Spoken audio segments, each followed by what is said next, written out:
الحمد لله وكفى وسلام على عباده الذين اصطفى أما بعد فأعوذ بالله من الشيطان الرجيم بسم الله الرحمن الرحيم أهم يقسمون رحمة ربك نحن قسمنا بينهم معيشتهم في الحياة الدنيا ورفعنا بعضهم فوق بعض درجات سبحان ربك رب العزة عما يصفون وسلام على المرسلين والحمد للہ رب العالمین۔ محترم بھائیوں، دوستوں، بزرگوں اور ماں اور بہنوں، ہمارے سامنے جو عنوان چل رہا ہے وہ حسد سے بچنا ہے۔ یہ حسد بہت بڑی بری بیماری ہے۔ اللہ تعالی ہمیں حسد کی بیماری سے حفاظت فرمائے۔ حدیث مبارکہ میں حسد کے تعلق سے کچھ احادیث میں آپ کے سامنے پیش کرتا ہوں۔ نبی علیہ السلام ارشاد فرماتے ہیں، اِنَّهُ سَيُصِيبُ أُمَّتِي دَاعُ الْأُمَمِ، بے شک میری امت کو امتیوں کے مرض پہنچ کر رہے گی۔ امتیوں کا مطلب پہلے دور کے جو امت تھے، جو انبیاء علیہ السلام ان کے جو امتی تھے، ان کا مرض، یہ حسد امتوں کی مرض ہے۔ اللہ اکبر کبیرہ۔ صحابہ رضی اللہ تعالیٰ عنہ اجمعین نے پوچھا، اے اللہ کے حبیب صلی اللہ علیہ وسلم، وما داع الامم، امتوں کی مرض کیا ہوتی ہے؟ فرمایا، والبطر والتکاثر والتنافس والحسد، تکبر، تکاثر، تنافس اور حسد، یہ ساری کی ساری امتوں کی بیماریاں ہیں اور یہ میری امت میں بھی پہنچے گی۔ نبی علیہ السلام نے ارشاد فرمایا، اور حدیث کو پڑھ کر بندہ بہت حیران ہوتا ہے، ارشاد فرمایا، لا یجتمعان فی قلب عبد الایمان والحسد، کسی بندے کے دل میں دو چیزیں اکٹھی نہیں ہو سکتی، ایک ایمان اور دوسرا حسد۔ اللہ اکبر۔ یہ حسد اتنی بڑی بیماری ہے۔ ایک حدیث مبارکہ میں نبی صلی اللہ علیہ وسلم نے فرمایا، لا یزال الناس بخیر ما لم یتحاسدوا، اگر لوگ آپس میں حسد نہ کریں تو ان کو جو نعمتیں عطا ہوئی ہیں کبھی ان کو زوال ہی نہ آئے۔ اگر حسد نہ کریں تو جو نعمتیں اللہ نے دی ہیں وہ کبھی ختم نہیں ہوں گی۔ نعمتوں کو زوال آتا ہے حسد کی وجہ سے۔ نبی علیہ السلام نے فرمایا، ما حسدکم الیہود علی شیء ما حسدکم علی الاسلام، یہود نے کسی چیز سے اتنا حسد نہیں کیا جتنا انہوں نے اسلام سے حسد کیا ہے، جس کا خلاصہ آپ نے پہلے سنا ہے کہ اللہ کے نبی کی پیدائش پر وہ لوگ کتنے حسد کرنے والے بن گئے۔ ایک حدیث مبارکہ میں نبی صلی اللہ علیہ وسلم نے فرمایا، وَلَتَذْهَبُنَّ الشَّحْنَاءُ وَالتَّبَاغُضُ وَالتَّحَاسُدُ، اور البتہ پہنچ کر رہے گا تمہیں کینہ، غصہ اور حسد۔ شحنا کینہ کو کہتے ہیں، تباغض اور آگے تحاسد، فرمایا یہ عام طور پر قریب رہنے والوں میں خوب ہوتا ہے۔ بھائیوں، دوستوں، بزرگوں اور ماں اور بہنوں، یہ حسد بہت بڑی بلا ہے، اس سے ہمیں بچنے کی ضرورت ہے۔ اسی طرح علماء امت نے حسد کی مذمت میں بڑی عجیب و غریب باتیں کی ہیں۔ سیدنا امیر معاویہ رضی اللہ تعالیٰ عنہ فرمایا کرتے تھے، کل الناس اقدر علی رضا الا حاسد نعمت فانہ لا یرضیہ الا زوالها، ہر بندے کو راضی کیا جا سکتا ہے لیکن حاسد کو نہیں۔ وہ ایک ہی طرح سے راضی ہو سکتا ہے کہ نعمت بندے سے زائل ہو جائے۔ ہاں، جس کو حسد کی بیماری لگ جائے اس کو کوئی سدھار نہیں سکتا جب تک کہ جس سے وہ حسد کر رہا ہے اس کے پاس وہ چیز زائل نہ ہو جائے۔ سیدنا عمر بن خطاب رضی اللہ تعالیٰ عنہ فرماتے ہیں، ما كانت نعمت اللہ علی احد الا وجہ لها حاسد، جب اللہ رب العزت کسی بندے پر نعمت عطا فرماتے ہیں تو اس کی طرف کوئی نہ کوئی حاسد ضرور متوجہ ہو جاتا ہے۔ ہاں بھائیوں، جب انسان کے پاس کوئی اچھی چیز آ جائے، کوئی اچھی بائک لے لے، کوئی اچھی کار لے لے، کوئی اچھا بزنس بنا لے، کوئی اچھی نوکری لے لے، تو پھر اس کے پیچھے حاسد تو ضرور بنیں گے. چاہے کسی بھی لین میں آپ اونچی درجے پر پہنچ جاؤ تو پھر پیچھے ہاتھ دھو کر حاسد پڑ جائیں گے. نعمت آتی ہے تو ساتھ حاسدین بھی آ جاتے ہیں. سیدنا ابو دردہ رضی اللہ تعالیٰ عنہ فرماتے ہیں ما اکثر عبد ذکر الموت قل ورحہ وقل حسدہ. فرماتے تھے کہ موت کا تذکرہ ایسی نعمت ہے کہ جب بندہ موت کو یاد کرتا ہے اس کی خوشی بھی کم ہو جاتی ہے اور اس کا حسد بھی کم ہو جاتا ہے. تو حسد دور ہونے کے لیے سب سے پہلے اپنے آپ کو موت کو زیادہ یاد کرنا ہے. ہاں اسی طرح ابن المعطا رضی اللہ تعالیٰ عنہ فرماتے ہیں الحسد داء الجسد، کہ حسد وہ جسم کی ایک بیماری ہوتی ہے. کسی نے کہا الحسد جرح لا یبرح، حسد ایسا زخم ہے جو کبھی بھرتا نہیں. ہاں کبھی بھرتا نہیں. اور علماء نے کہا ہے حسد آسمانوں پر پہلا گناہ ہے کہ اس سے اللہ کی نافرمانی ہوئی، اور حسد زمین پر پہلا گناہ ہے جس سے اللہ کی نافرمانی ہوئی، جو آپ نے پہلے سنا ہے. یعنی شیطان نے حسد کی بنا پر انسان کو سجدہ نہ کیا اور اللہ تعالیٰ کی نافرمانی کی. حابیل نے قابیل سے حسد کی بنا پر اسے قتل کر دیا اور یوں اللہ کی نافرمانی کا مرتکب ہوا. تو یہ دو بیماریاں، یہ دو گناہ سب سے پہلے ہوئے ہیں. ایک بزرگ فرماتے تھے حاسد کو مجالس میں سوائے مذمت اور ذلت کے کچھ نہیں ملتا، اور ملائکہ سے کچھ نہیں ملتا سوائے لعنت کے اور بغض کے، اور مخلوق سے کچھ نہیں ملتا سوائے غم، اور اس کو موت کے وقت کچھ نہیں ملتا مگر موت کی شدت اور ایک غم کے، اور اس کو قیامت کے دن کچھ نہیں ملے گا سوائے فضیحت اور حسرت کے. ہاں تو جو حسد کرتا ہے نہ اس کو دنیا میں کچھ ملنے والا ہے اور آخرت میں تو بہت دردناک عذاب ہے.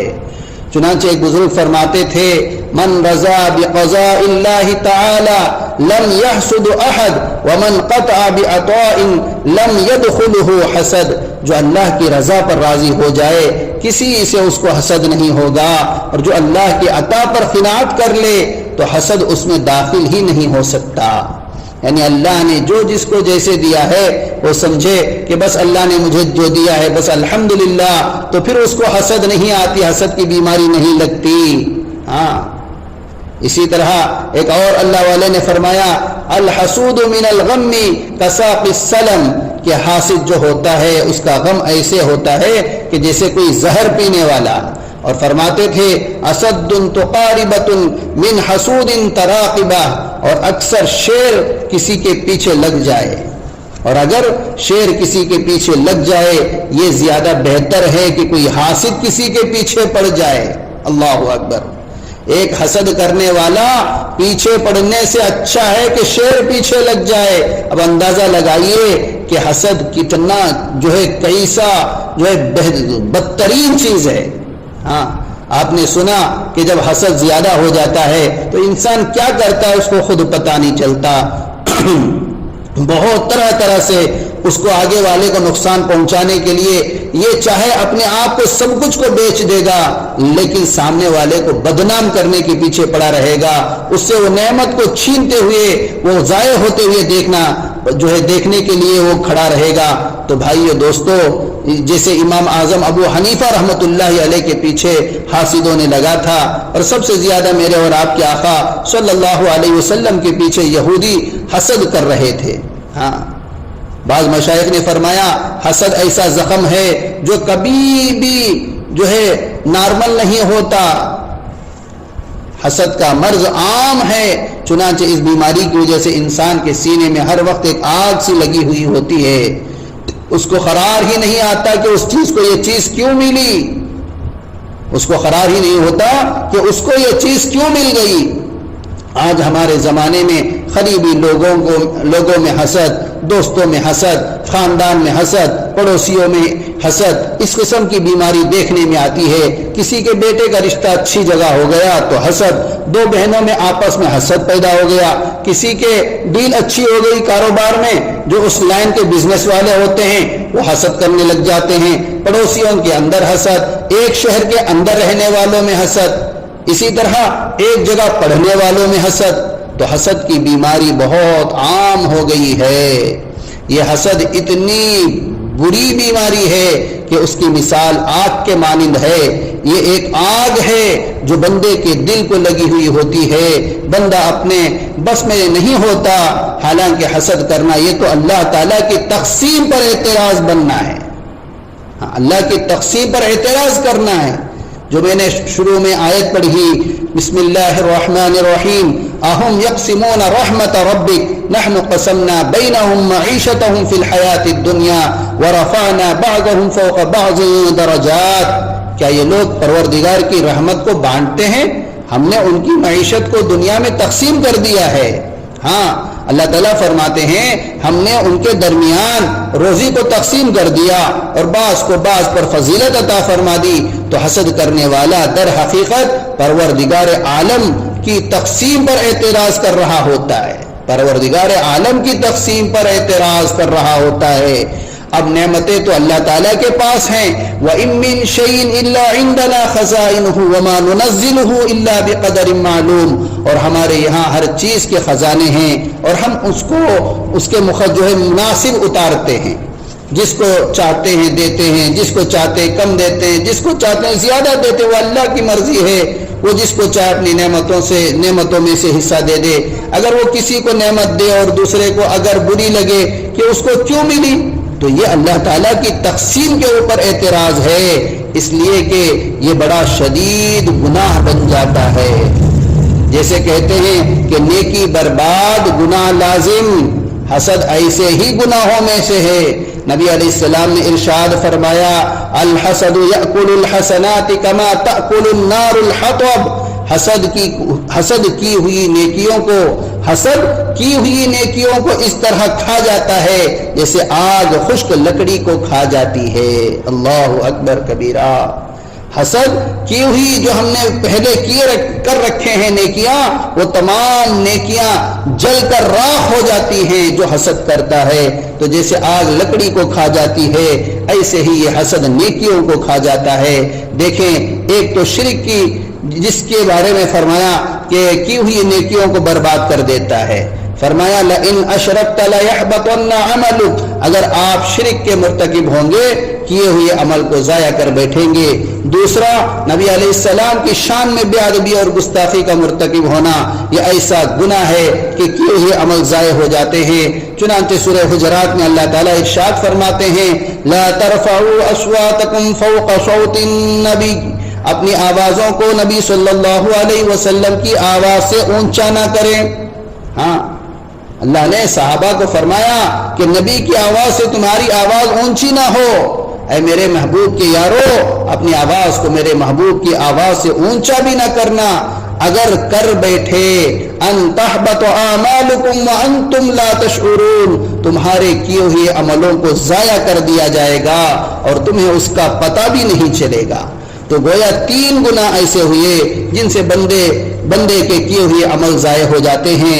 ایک، اللہ رب العزت کے ساتھ کسی کو شریک بنانا، یہ اللہ کی غیرت کا معاملہ ہے، اور ایک نبی علیہ السلام کے شان میں بے ادبی کرنا، یہ محبوب صلی اللہ علیہ وسلم کی محبت کا معاملہ ہے۔ ایک مومن کے ساتھ حسد کرنا، یہ دی ہوئی نعمت پر اس کی تقسیم پر اعتراض ہے۔ اس لیے حسد کو بھی ایسا گناہ کہا گیا کہ جو کی ہوئی نیکیوں کو برباد کر دیتا ہے۔